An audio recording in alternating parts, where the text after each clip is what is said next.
The Godox MoveLink II M2 is yet another entrant to the field of compact wireless microphones designed for plug-and-play operation with no license required. It is of course similar to the well-known Rode Wireless Go and competitors such as those from Hollyland and Comica amongst others.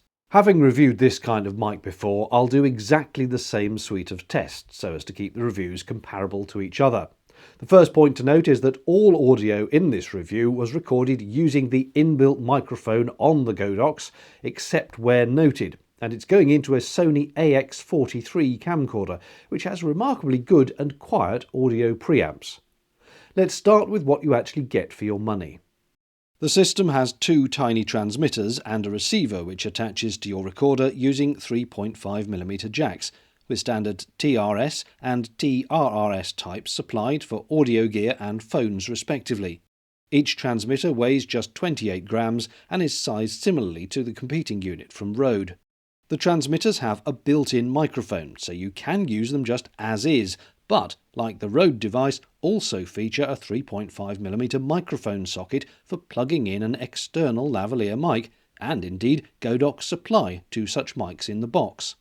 There are two switches on one side, the top one for power and the other to mute the microphone just below. On the other side, a dual function button switches a background noise cancellation feature on and off with a short press and repairs the transmitter to receiver if long pressed. Charging is by USB-C on the side or by popping the unit back into the supplied hard charging case, which neatly holds the transmitters and receivers through magnets quite strongly. One thing to note though is that unlike some competitors, this charging box is not of itself a battery box. It has no power within it. It only works when you actually plug it into a power supply through USB-C. So yes, you can put them in and it will charge them, provided this is itself connected to a USB power supply. Transmitters and receiver alike have a spring clip on the back for attaching to clothing or camera cold shoes. Or you can use their magnets to clip through clothing to a metal base, and two such little discs are supplied. For blocking wind noise, there are supplied the biggest furry wind jammers you can imagine for such tiny devices. Inconspicuous they are not, and whilst they'll certainly hold in place due to tiny indents on the transmitters, which catch little nipples on the wind jammer, they're also quite hard to remove. Very usefully, the transmitters have a screen which shows the status of the battery, the noise reduction, whether it's paired to the receiver, and audio levels, though the latter is extremely crude and doesn't respond smoothly to audio at all. And blah blah blah. Blah blah blah blah blah. Blah blah blah blah blah blah blah blah blah blah blah blah blah. A separate LED shows orange to mean it's unconnected to a receiver. This turns blue when connected. The receiver weighs 27 grams. It has a 3.5mm jack for connection to your recorder, as well as a separate headphone output, which is useful. The power button on the side also acts as a toggle between setting the output levels of each channel separately or together. Buttons marked plus and minus enable you to alter the output level by plus 10 or minus 5 dB. After a lot of testing, I decided the best output level from the receiver into my Sony AX43 was plus 5, as that seemed to be the best compromise between signal level and noise level, although as you will hear, I do think these Godox units are quite noisy. The pairing button on the right also has a double function in that it switches the output from mixed mono of both transmitters to individual mono outputs over the left and right channels. This shows with an M or S on the display. Speaking of which, the display also shows battery level for the receiver, audio metering, though again this is a bit crude,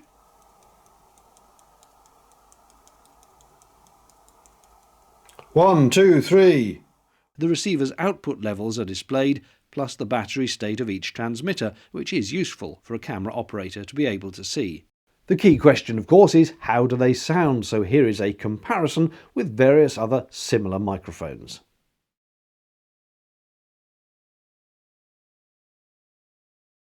Shall I compare thee to a summer's day? Thou art more lovely and more temperate. Rough winds do shake the darling buds of May, and summer's lease hath all too short a date. Sometime too hot the eye of heaven shines, and often is his gold complexion dimmed, and every fair from fair sometimes declines. by chance or nature's changing course untrimmed, but thy eternal summer shall not fade, nor lose possession of that fair thou oust, nor shall death brag thou wanderest in his shade, when in eternal lines to time thou growest. So long as men can breathe or eyes can see, so long lives this, and this gives life to thee. As before, I'll now test the unit's self-noise, that is, the electronic hiss and mush and shh noise you get out of them, even when they're not actually recording anything. I'll start by playing you the camcorder's own self-noise, so with the receiver plugged in but switched off, so it's just the camcorder. Then I'll turn the receiver on but keep the transmitters off, so you're getting the receiver's self-noise, and then finally with the transmitters turned on as well, but I will put them into as quiet an environment as possible, so you really are hearing the noise path from the devices rather than any sounds they're picking up.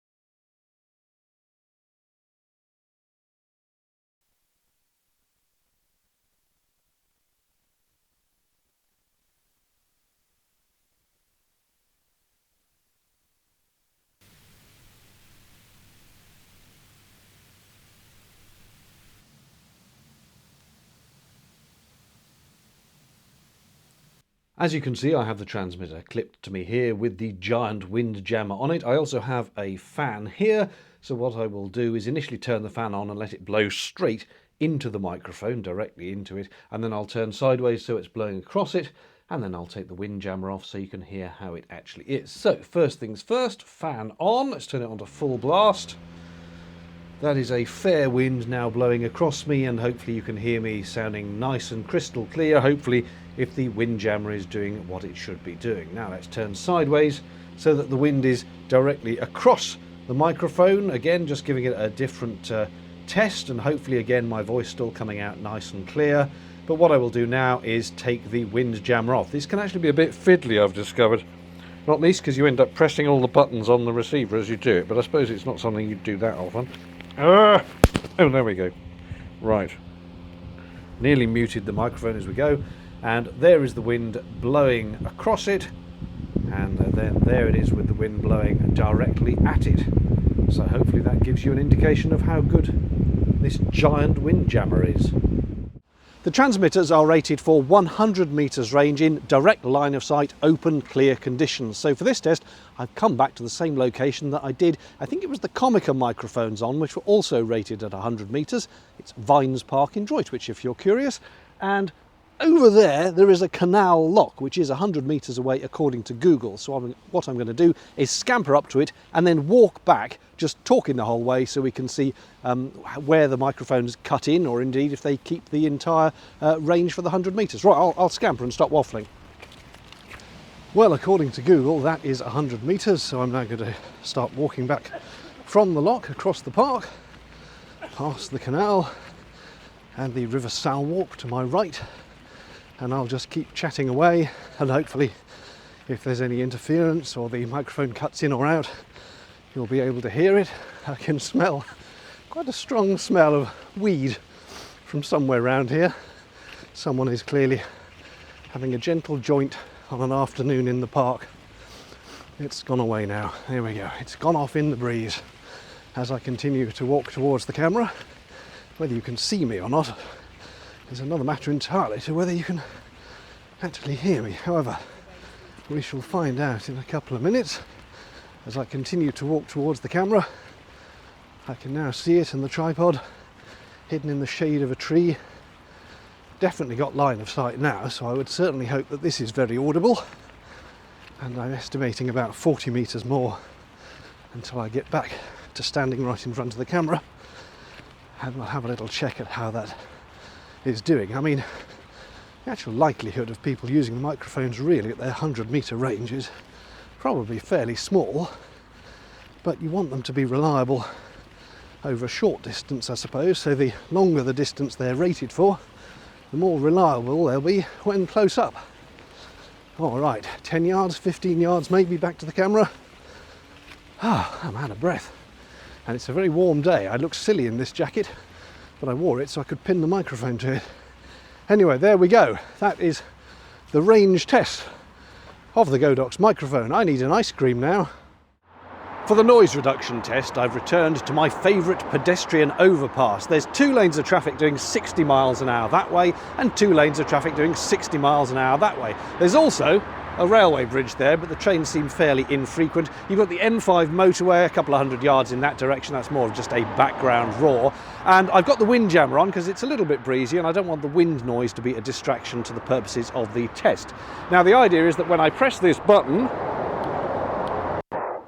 the noise reduction in the unit is switched on and you can immediately hear it is definitely reducing that roar of the traffic. It's gone away and you can still hear my voice over it, though you can also hear that my voice now has a certain twang. It's hard to describe, isn't it? But there's an effect. You can hear something is being done to the voice, even though the background noise has reduced. So you know some sort of processing is going on. I'll turn it back off again so you can hear it again without the noise reduction, and all the cars have virtually stopped coming past now, but you can generally hear there is still roar in the background and my voice has gone back to normal. So yes, the noise reduction works, but is it a bit too aggressive for your taste? That's up to you.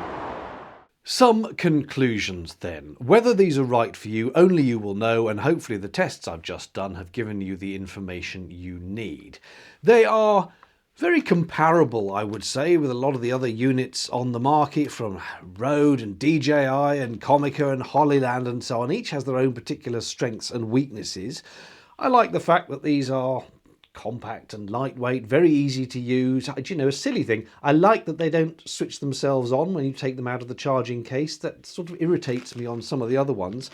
And it's a nice case, really good and solid. If you put them in here, you could probably throw them around and no great harm is going to come to them. But it is rather odd that the competitors make their charging case something with a battery included, so you can just throw them in and the case charges the devices up. Whereas this one, it's just effectively a way of charging 3 devices with one USB-C cable. You have to plug this in order for it to charge them. It's just a strange omission given what the competition are doing. It's a nice case. I like the way they sort of snap into place with the magnets. It holds them very securely. And yes, the case isn't the be-all and end-all, obviously, but it's certainly just something worth noting. It is useful that it's got a lavalier mic jack as well, because some of the other ones, I mean, I don't think the Comica and the Hollyland, for example, don't have a way of plugging in a lavalier. You simply use the device as it is. So if you want a lav, which is of course much more smaller and harder to see on screen, then this would be an option for you. Now that said, where have I done it? I've dropped it on the floor. Hang on.